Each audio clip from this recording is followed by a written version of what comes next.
Alrighty, we'll go ahead and get rolling. So today we're going to be discussing suicide prevention and awareness. A lot of times we know that suicide is happening, we know what it is, but we don't always know what we can do and how we can help people that are going this way, feeling this way, or ourselves if we're feeling it. How do we get the help that we need and those kind of things? So we're going to address both perspectives today in our presentation. So first we have to define what is suicide. Suicide is a death caused by injuring oneself with the intent to die. A suicide attempt is when someone harms themselves with any intent to end their life. If they do not, but they do not die as a result of their choices. So if it's an attempt, they did not actually commit the act, but they attempted to. Many factors can increase the risk for suicide or protect against it. Suicide is connected to other forms of injury and violence. For example, people who have experienced violence, including child abuse, bullying, or sexual violence, have a higher suicide risk. Being connected with family and community support and having easy access to health care can decrease suicidal thoughts and behaviors. So having support, the necessary support that you need, is really, really, really important when you're struggling with something as big as suicide. So suicide is rising, unfortunately, and as we are in the midst of a pandemic, it's going to continue to rise even more, I'm afraid. And sometimes we think, oh man, it's just young people, it's just older people. It's across the board. It affects all ages. It's the second leading death cause for people ages 10 to 34. The fourth leading cause for people ages 35 through 44, and the fifth leading cause among people ages 45 and 54. So between ages 10 and 54, it's still one of the higher leading causes of death, no matter what age you are. Some groups do have higher suicide rates than others. Suicide rates vary by race, ethnicity, age, and other factors. The highest rates are among American Indian and Alaska Native and non-Hispanic white populations. So American Indian and white populations. Other Americans with higher average rates of suicide are veterans, people who live in rural areas, and workers in certain industries and occupations like mining and construction. Young people who are lesbian, gay, bisexual, LGBTQ+ have a higher rate of suicide ideation and behavior compared to their peers who identify as straight. So these are just some of the identifying factors that make someone's potential to commit suicide a little bit higher. So it varies by age, race, and then even sexual orientation. Suicide has a far-reaching impact. A lot of people know someone who has committed suicide. I cannot think of a single person that doesn't know at least one person, whether it be someone that we've seen on TV, like Kate Spade, or there's several actors that just come to my mind. And so it's so common now that everyone knows someone, but sometimes we don't realize the impact that it has. Suicide and suicide attempts cause serious emotional, physical, and economical impacts. People who attempt suicide may have experienced serious injuries that can have long-term effects on their health. They might also experience depression and other mental health concerns.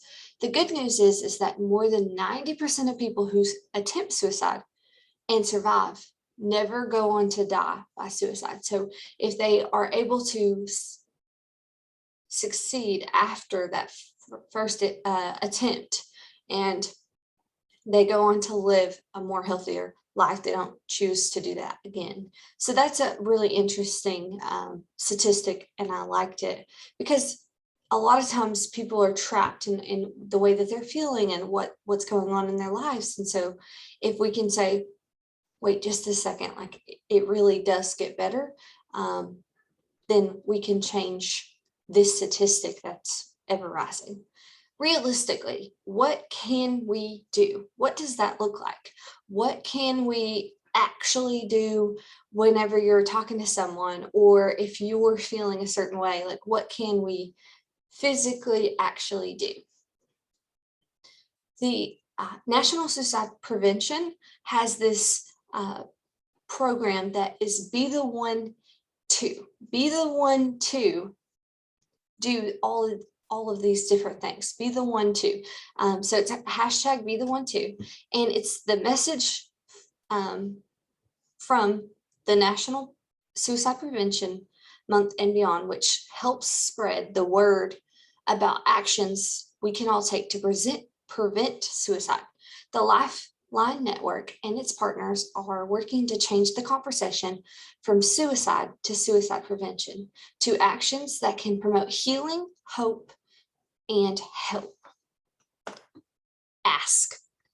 Research shows people are having thoughts of suicide feel relief when someone asks after them in a caring way.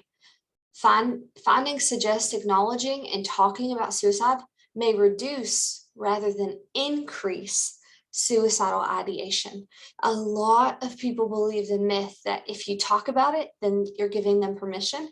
And research suggests otherwise. Research suggests the exact opposite, that whenever you sit down and you have a conversation about it and you care about them and you want them to know that you love them and that you do not want this to happen to them, it reduces. It's statistically proven to reduce suicidal ideation. Be there. Individuals are more likely to feel less depressed, less suicidal, less overwhelmed, and more hopeful by speaking to someone who listens without judgment.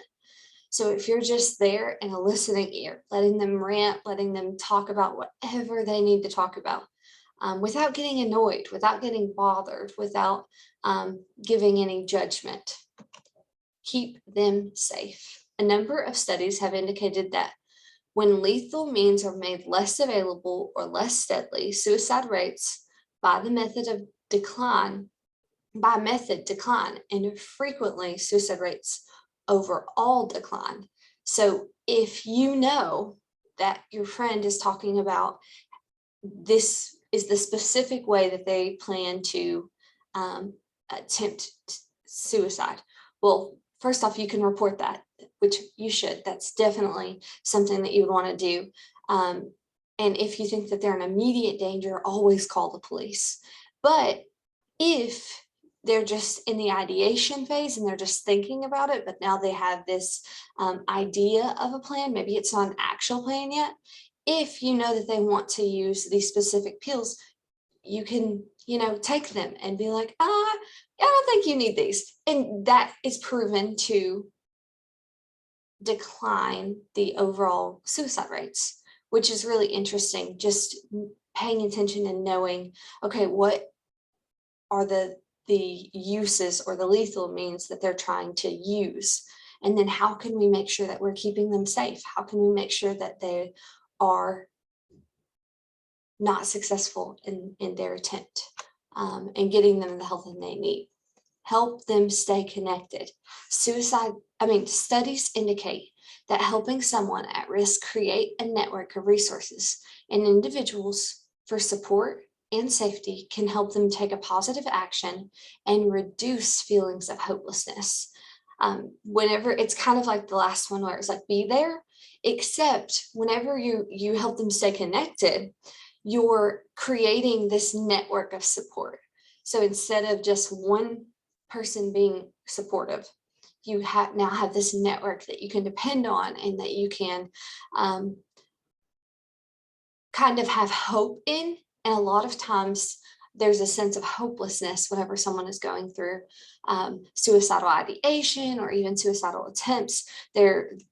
they're completely hopeless. So giving any kind of hope is super important. Follow up. Studies have shown that brief, low cost intervention and supportive ongoing contact may be an important part of suicide prevention, especially for individuals after they have been discharged from hospitals or care services. So following up, if you know that your friend has been struggling, ask them, talk to them, try to have that conversation. Like the previous one said, that it's proven that if we talk about these things, it's not going to make the person do it more. It could help them decide not to do it because we were open to put it out on the table. A lot of times we do this thing where we're like, oh goodness, I have to do a certain kind of thing. I have to be a certain way, but honestly, you don't have to stay to society's guidelines or their expectations. You can make your own. You can say, you know what, I want this to be a topic that we can talk about no matter what. I want this to be something that you don't have to question, kind of like an open door communication. Then here are my resources, and I will send this out or Dr. Armstrong will send it out in an email. But this has lots of different resources on it, and I'm actually going to go to one of them. The hotline number is on here, and that's super, super, super important. And then the text crisis line is also on here that you just send a text message to. And so if anyone is ever struggling and they're not in immediate danger, you can give them this information. If they're in immediate danger, I would say call the police first, and try to get them the help that they need. But then we're going to go to, let's see. This website is really cool. Be the One Too. We talked about how this is the newest campaign on preventing suicide. Well, screen sharing is here we go. So Be the One is the new campaign that the National Suicide Prevention has come up with. And it's really, really cool because this page has a lot of information. Information like the importance of self-care and what does that do. So while you're supporting someone and helping someone that may be in crisis, it's especially important for you to also take care of yourself. Practicing self-care does not mean that you're choosing yourself over your loved one. It means that you're simply being mindful of your own needs. And so there are lots and lots of things. There's signs of being stressed. Have you been using other coping mechanisms that are unhealthy? Are you making good decisions? There's lots and lots and lots of resources on this page, and I thought it was really, really important to share. Make a safety plan. So I've heard of this happening both ways, where it's something that if you yourself are struggling with suicide and suicide ideation, you make a safety plan so that you know that you have something to go to. So if you start feeling that way, you're like, oh man, what's my safety plan? And you can refer back to that and be like, oh, well, I have to go and be with someone. Because like we stated with the Be the One Too, one of those things was be with someone, feel connected, be supported, talk to someone. If someone comes and talks to you, sometimes they just need a listening ear and things like that, but they also need someone to be there with them, because then they're less likely to continue with that plan or that behavior. So recognize the warning signs, use your own coping strategies without contacting another person, socialize with others who may offer support as well as from the crisis. You can make a list of people with phone numbers and social settings that help you keep your mind off of things. Socialize, contact family members or friends, contact medical professions. Medical professions can really help someone that is really struggling and they can't manage their feelings and what's everything that's compiled on that on their own. So being able to reach out for help and say, you know what, I don't know if I can carry this load by myself. There are other people that are more than willing to help you carry that load and to come alongside you. And then ensure that your environment is safe. Have you thought about ways which you might harm yourself? Work with a counselor to develop a plan to limit your access to those needs. There are lots of resources on this page, and it's really, really cool. So it's not just resources for someone that is going through suicidal ideation or even suicide attempts, but it's also a resource for those who are working alongside of them. And they're talking about, well, what do I need to do? How do I need to handle this situation? There's lots of just really good advice. So know the evidence. So ask, be there, keep them safe, help them be connected, follow up. Those are all the points that we talked about in the PowerPoint. But this resource is really, really nice. Like I mentioned about the one about self-care, about staying connected, even resources for the parents. How can parents help prevent suicide? How can you help someone that's in emotional pain? Understanding suicide, understanding what's really going through someone's mind and how they're really feeling and how they're trying to cope with the situation. And then even coping tips for traumatic events and disasters, finding applied suicide intervention skills in a training workshop. This website just has a lot of good resources. And like I said, we'll make sure that that is emailed out to everyone. And then, as always, some of the resources include just the National Suicide Prevention Lifeline website. And then also the CDC has quite a bit of resources that we can use as well. They have just a tab specifically for resources about suicide prevention. And so it has lots of just different things that you can look through and hopefully read through and maybe help someone that's going through depression and anxiety and suicide, or help yourself and know that you can reach out and get the support that you need and heal from the circumstances that you're going through. We'll go back to my little PowerPoint.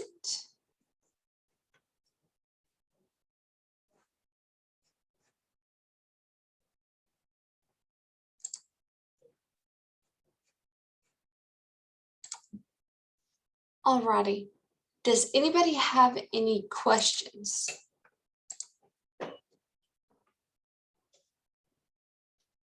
I came prepared. So we talked about who is at risk for suicide. We talked about what that looks like and what that could mean.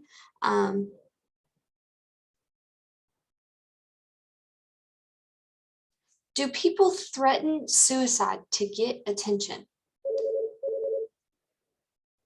Suicidal thoughts, actions are signs of extreme distress and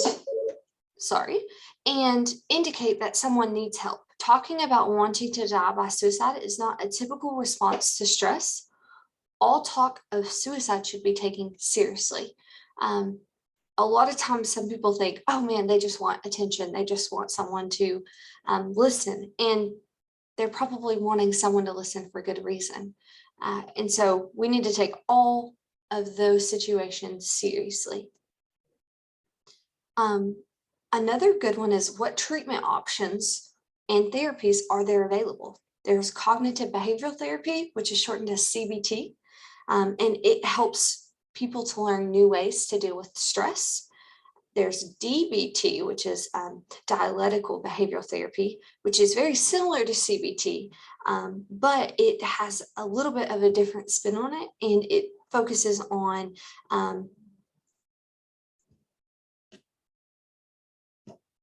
recognizing when their feelings or actions are disruptive and unhealthy, and teaching them to cope with a with skills that can help them cope more effectively in upsetting situations. So being prepared for those moments that you know are going to be triggers, being able to kind of pinpoint, okay, I know that this is going to be a specific issue, and this is how I'm going to address that specific issue. So having that plan in place, whenever I think these thoughts, this is what I'm going to try and do instead. Behavioral intervention strategies, having that safety plan that we talked about, or crisis response with specific instructions on what to do and how to get help when having thoughts about suicide. This can reduce person's risk of acting on their suicidal thoughts. What should I do if I am in crisis or someone I know is considering suicide? If you notice these warning signs, especially in a change in behavior or a new concerning behavior, get help as soon as possible. Friends and family are often the first to recognize the warning signs of suicide, and they can take the first step to help getting their loved one the treatment that they need. If someone tells you that they're going to kill themselves, do not leave them alone. Do not promise that you will keep their suicidal thoughts a secret. Tell a trusted friend, family member, or another trusted adult. Call 911 if there is an immediate danger, or go to the nearest emergency room. In crisis, we can talk to the two resources that are on the screen, both the text line resource and the Lifeline. It's actually called the Lifeline. It's the hotline number for National Suicide Prevention. Both of those are 24/7, 7 days a week, and they can get you the help that you need. If they have to call the police or anything like that, they'll take care of that. If it's just someone to talk to you, let's say you're just struggling in that moment, they'll do that as well. So they kind of have many hats. There's not necessarily just one way that they are able to handle crisis situations. What if I see suicidal messages on social media? Knowing how to get help when someone posts suicidal messages can help save someone's life. Many social media sites have a process to get a person help that has posted the message. If you see someone, you can always call 911. You can call that suicide prevention hotline and try and make sure that they are safe and that they're not taking action on these suicidal thoughts that they're posting on social media.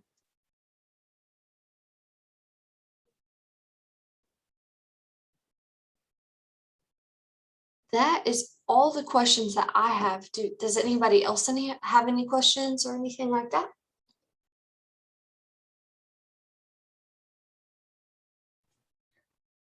I personally do have one question. Okay. What do you do in the case of someone who doesn't want to talk? I mean, I've been through it myself personally, and I've had friends that went through it. And I know some of them are in situations where they can't talk because of certain family members and stuff. What in the world would you do in a case if someone doesn't want to talk or they just physically can't talk, depending on who's around them?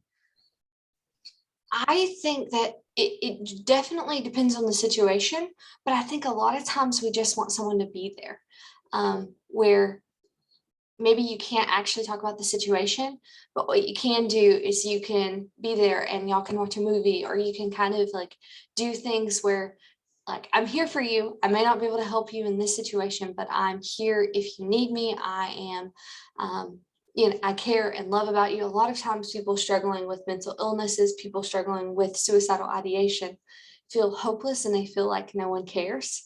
So just being that person to be like, okay, we can't talk about the situation, but just know that I care about you, period.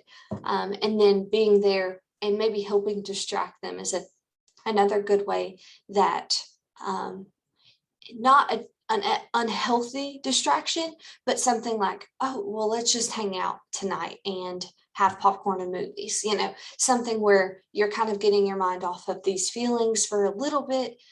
They'll have to be readdressed, but we're going to focus on something else right this second. And then making sure that they get the help that they need. So if that's the only time that they ever think it, then that's one thing. But if it's a reoccurring theme, then maybe suggesting that they go and talk to someone like a counselor. A counselor is bound by confidentiality laws. And so sometimes that helps if a person is, feeling like they can't talk to anyone at all. So there's lots of different things that you can recommend. Does that help? Yes, that does help because there has been those situations that I've tried talking to people and they just didn't want to, or like their parents would read their messages on the phone. And so I've just been really curious on how I would personally help someone like that. Because, I mean, if they say it once, I don't just want to call the cops on them, get them sent away for a while. I mean, I think it's something that generally runs through some people's minds, depending on how stressed they are. So I wouldn't just want to instantly just call the cops on them. So I was trying to figure out other things in order to actually talk to them because of the factor of, like I said, some of them have their parents who constantly read their messages. The parents find out about it. They're like hateful. And so I just, that does help me. And I never really thought about just calling them and being like, hey, you want to come hang over? Or let's go watch a movie or something. So yes, it does definitely help me. And I will say it's important too to make sure that we take any like threats or statements like that kind of seriously. By kind of, I mean seriously in all circumstances, because if we think like, oh no, they're not really going to do it, and we don't kind of take the action to make sure and to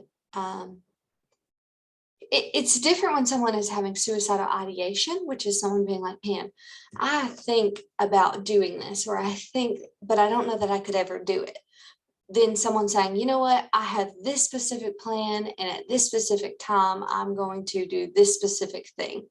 And so differentiating between if someone is in suicidal ideation or has a plan to commit suicide is really, really important, especially in that stage. So we want to make sure that we get them the help that they need as soon as they need it.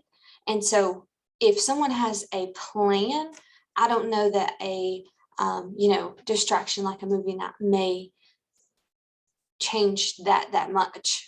They might need an intervention. They may need a very serious kind of intervention where they do have to go to an institution or, work with counselors and live in a safer environment for a few days, because we want to make sure that they get the help that they need. Does anyone else have any questions?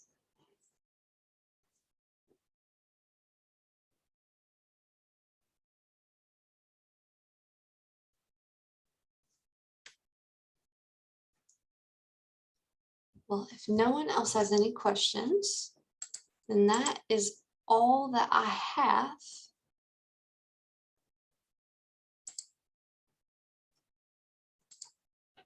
So thank y'all for coming. And if you have any questions or any concerns, any more questions that you think about later on, you can feel free to always email me at counselor@asutr.edu. And we can try and get any answers that you need, or I can send any resources your way or anything like that. So don't hesitate to reach out, and thank y'all for coming. Thank you for the presentation. It was really good. Thank you. You have a good day. Me too. Thank you.